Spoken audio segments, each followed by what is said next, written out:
Yo, what's up? It's Maddie. And Mikey from A Loss for Words. And you're watching Under the Gun TV. So your new album's coming out on Tuesday, right? Yes. Yep. You guys really excited about the album coming out? Yep, it's our third full length. It's called Before It Caves. Comes out on Tuesday, and we like to think it's the best stuff we've ever done. We had a lot of fun recording it, and it means a lot to us, and we're just really excited to see what kids think about it. You got anything else to say about it, Maddie? I mean, it's crazy. I mean, it's obviously our third record. The first record we did, The Kids Can't Lose, was a DIY record, and then we went to the second record, which was our first record on a label, No Sanctuary. And I think some kids are thinking that it's a little bit more drawn back.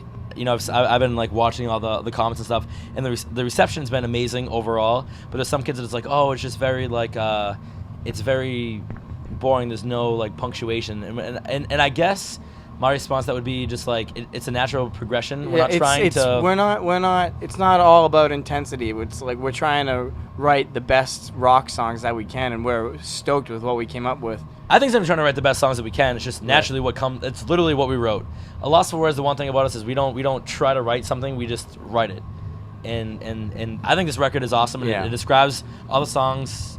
What we are going through now. Every record has what we're going through at the time, and this is where we're at right now. Yeah, so it's honest. It's an honest record, and our band's an honest band. We're not trying to please anybody, but ourselves. We want to feel good about what we put out, knowing that's what we felt. And please the actual kids. You know, I don't like the word fans.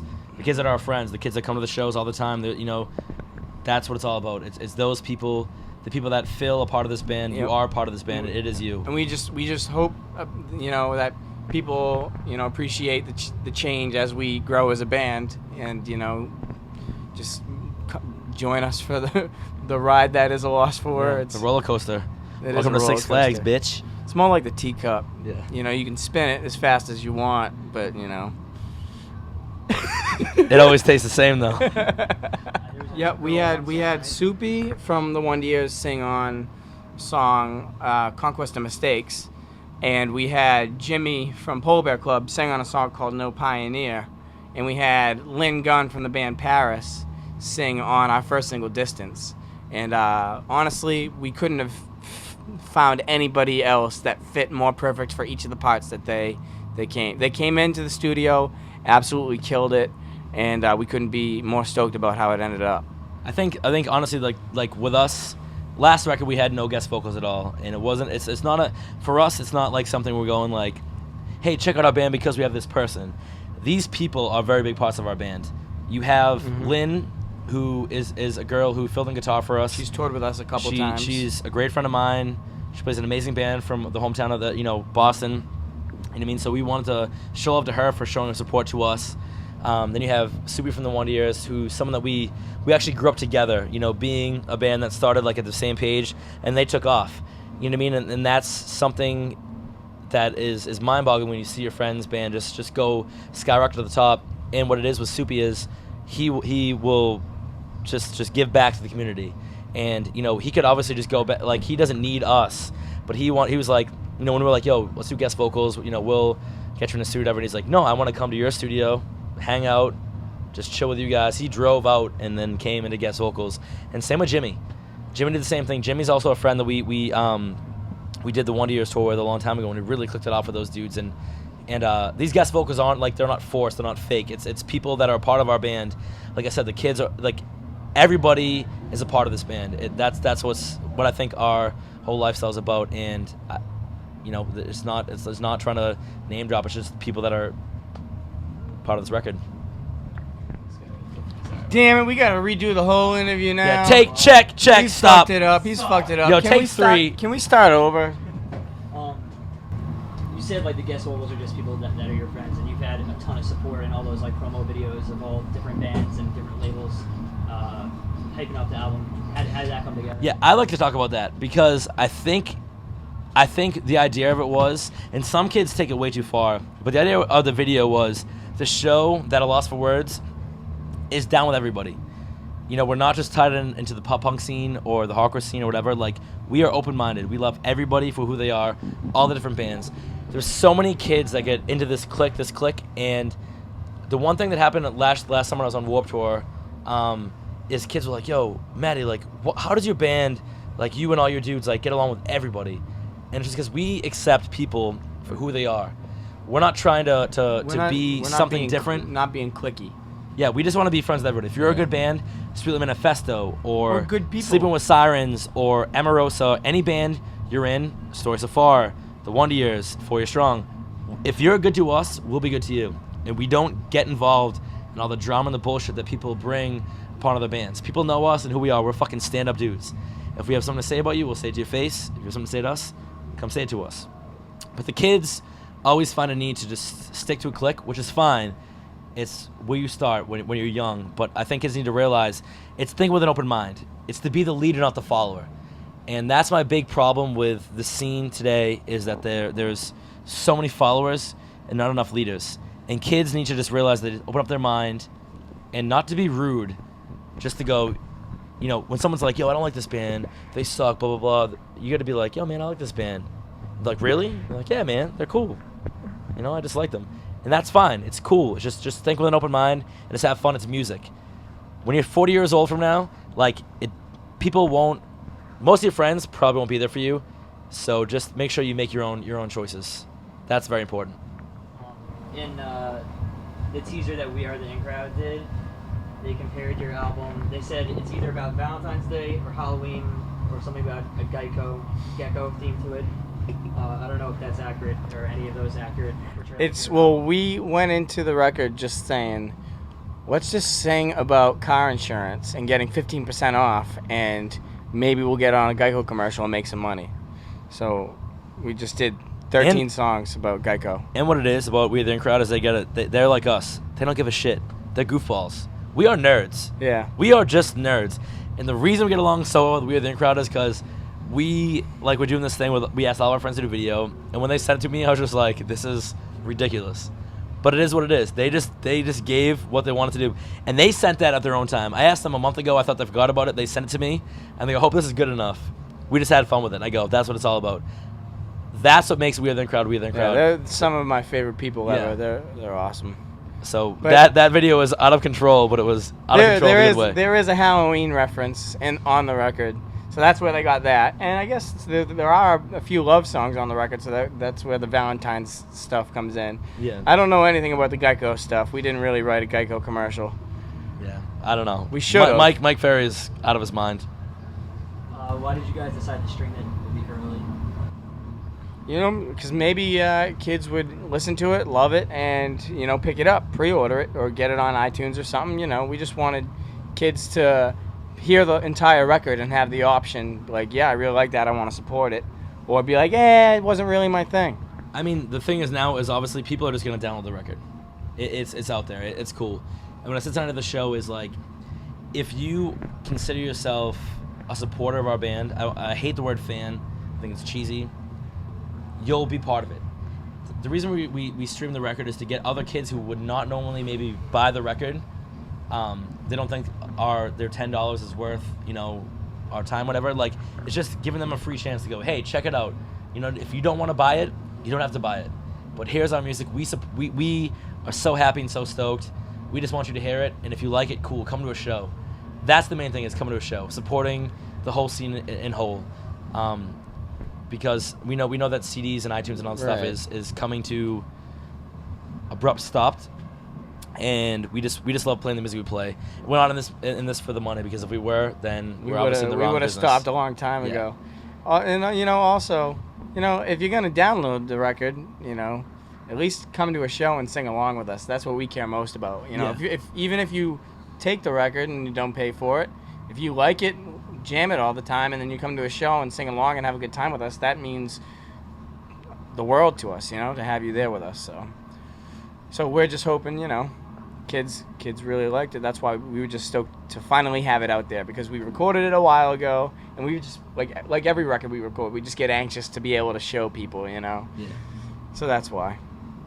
The song "Conquest of Mistakes" is a song that obviously I think a lot of people can relate to. Was that like a really personal song for you to write, or was it more just that kind of story? We all have, in our past or even currently, there's, somebody that you really have feelings for, and they take advantage of that fact, and they walk all over you. They're like, oh, I got drunk, can you come pick me up? And just use you. And you're a friggin' sucker, and you're gonna fall for it all the time. And people can relate to that. So we're just, that song is basically about, you know what?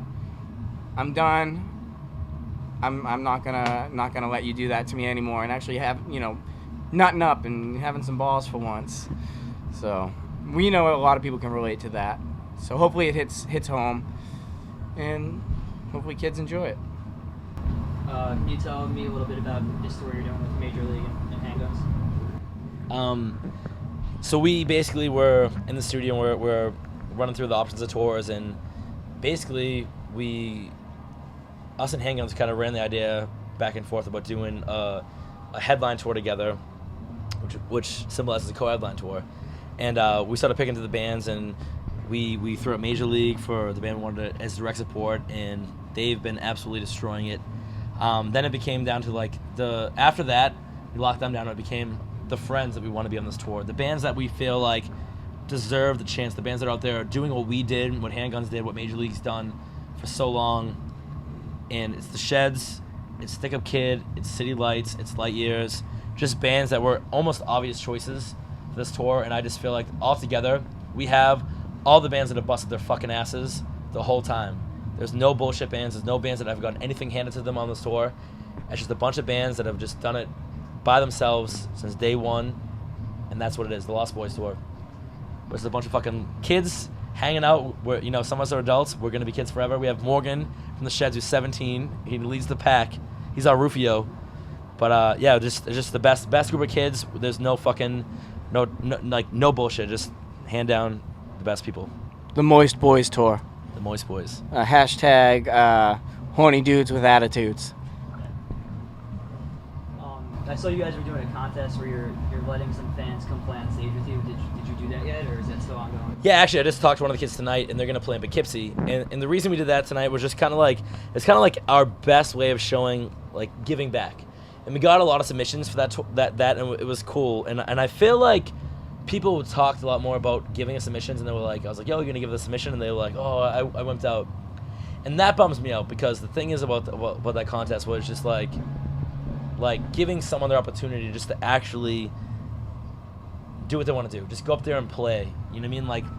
And the bands that did it were all awesome. Every submission was great in their own way. Whether it was more, we could feel the heart, the soul, the talent, but everybody had their own thing that worked for them. And we picked the winners, and we met one of them tonight, and we're gonna do it in Poughkeepsie. And just there's 2 guitar players and a girl vocalist, and they're amazing. And I'm looking forward to it. And the reason we did this is to show the kids that, you can do this too. If you want this bad enough, you can do it. There's nobody stopping you but yourself. So never give up on your dreams. So I know a lot of people are big fans of the Motown album that you put out. Are there any other sorts of genres that you guys would ever want to tackle in the future? I mean, Marky would want to tackle Nirvana and butt rock and some serious, Marky would do some butt rock, Buck Cherry and stuff like that. I would love to. I mean, we could do a Disney cover one before somebody else ruins it. Yeah, Disney's amazing. No, we love Disney. No, yeah. But I feel like honestly the Motown thing was probably the most out of box thing that anybody could do in our genre. It was fun as hell. I don't know what else. I hope we didn't butcher it too much. As a vocalist, I don't really know what else I could even pull off. We'll do a Disney one. We'll do a 90s cartoon theme song. See, I could do some old 90s Jim Blossom stuff. I can do those Hootie and the Blowfish, those kind of pop songs, the E-I-O-I-U type things. But I can't do the metal voices or whatever. But get a dance find Earl, get down tomorrow.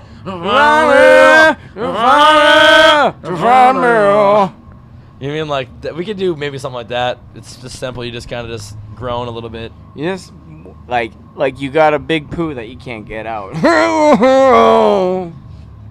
You said earlier that you think it's the best record that you put out so far. I saw Soupy who was saying that you guys really stepped up your game on this record, and he thought you guys really poured your hearts into it. Like, who did you go into the studio with, and when you were doing it, did you do anything different this time around? We did everything different on this record. Yeah. We actually took a step back from the hype and the names, and not saying a bad thing. We went on a last record with Andrew Wade, who was amazing and absolutely like just killed the last record, No Sanctuary. Just like it sounded so good, beyond what we believed. But what we did on this record is we went back to our old friend Chris Curran, the guy who started our band, the guy who was there since day one. Yeah, he had done, you know, we demoed with him. We did both acoustic records with him. We did a split CD. with we did him. before we that. did the Motown record with him. Yep. So we were just like, you know what? We feel comfortable with this guy. We know he's going to get the best out of us. Let's go with him. There's a lot of producers and stuff like out there that just want to take your money, you know, and we're just like this guy's like, oh, we'll cut our budget, we'll do this and that, and I think what happened to us is we just go, you know what, fuck that. This is our friend. He's busting his ass. We're busting our ass. We're both trying to fucking prove ourselves. Let's go back to what feels comfortable and what's home for us. And we lived in his basement, you know, for a month, and we just put it all in there. Him and us, you know, just really went all out. And I think it's a great record. I'm so proud of this record. You know, I hope it comes through the effort and the passion we put into it. You know, I know it's a change, but I think it's a change for the good, and I just hope kids, you know, accept that. Just like the way kids accepted, you know, No Sanctuary. That was a big different step away from The Kids Can't Lose, and you know, kids supported it. So we hope the same thing happens this time. Like the thing is, we don't go like the change is a weird word to say because we don't change anything. It's just natural. It's literally like what comes out. Right. Our band doesn't go. It's not like let's change the record. We're It's not just like we're not like, hey, let's give a twist to our sound. It's just the songs that we write. yeah. So it is what it is, and we love it. and We're stoked just as much as any record we've done before. Yeah. So you guys put it out to Rise, and then there's another label, Velocity Dave Records. Shapiro's label. How does that work with the two labels? Do you like that question for this thing right I now? don't know. So basically, Is it a good enough answer to? yeah. So basically, we are on Velocity Records, which is owned by Dave Shapiro, who's our booking agent, who is, I will say to the camera, look you in the eyes, the most amazing person in the music industry. There's so many scumbags in here, and Dave, if you're watching this, I will kiss you in the mouth. I'm gonna watch you guys kiss and then He's kiss gonna myself. jump in. But he's the most amazing person, and like he really gets it. He's a hardcore dude. He's been successful. He books bands like Day to Remember, you know, Pierce the Veil, The Wonder Years. He just has an amazing mind for music, and he, for whatever reason, he came to see us play when we were on tour with Transit, and for whatever reason he just loved our band and really just offered us everything. He just literally was like, I see so much passion and stuff in you guys, and I just want to put you on our team.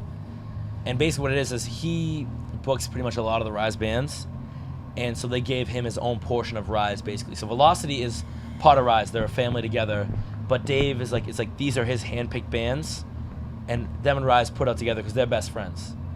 So it's hard to explain. He's put a lot of faith in us, and you know we're trying to do the best we can to not let him down. Velocity, Rise, holding it down. So what else can fans expect to see from you in the coming future? Well, you can expect us to, you know, keep, you know, we're gonna hopefully be touring our butts off, promoting this record, coming through your city, you know, at least a few times in the next year, you know. I mean, I just say overall, we're the underdog. We always have been, and I don't give a shit. We'll always be the underdog. And like I always say, like I said tonight too, is be a leader, not a follower. If you like our band, support it. If you don't like our band, then fuck us. I mean, it is what it is. Just listen to the music you want to listen to, and don't care about the hype. Don't wear the same shirt as everybody else. Yeah. Be the first person to wear a shirt. And I'm not saying us. I'm not trying to give you a guilt trip to wear a shirt. Get that local band, that band that has no followers that you think's fucking awesome. Buy their shirt. Be their fan. Support them. That's what it's all about. That's what this community is all about, and I think kids forget about that. It's not about wearing the same fucking shirt. It's wearing your own fucking shirt. Make your own fucking shirt. That's all I got to say. My shirt's Airwalk. I got it for $13 at Marshall's. It was a great deal. My shirt's DTD, and I got it from my friend for free. It is what it is. Australia. I didn't even know Airwalk was still a company, and I'm really stoked because I like this shirt. Airwalk. Airwalk. sponsor us. I mean, I don't even know if you make shoes. Gecko. Geico, Also, 15%. Vans. See this? See this trail? New See this? Balance. I like to play in your shoes. New Balance. You sponsored us at one point. Yeah, we were sponsored. What by happened to that? Boston Red Sox. We'd like tickets to the playoffs. Levi's, Urban Outfitters. I got us for $29.99. Great still. Newports. I smoked those. Newport. If you want to hook me up with a couple cartons, I'll smoke them on stage. What else? Jameson. Jameson. We drink Jameson. Gives you a nice warm, tingly sensation. Until All the drug dealers. Chris, our drummer, loves weed. Hook him listen, up. if you have weed that you're not smoking yourself and it's just sitting around, collecting dust, you might as well just give it to Chris. Be a friend. Thank you so much. We're lost for words. Don't do drugs. All right, don't do drugs. We were kidding.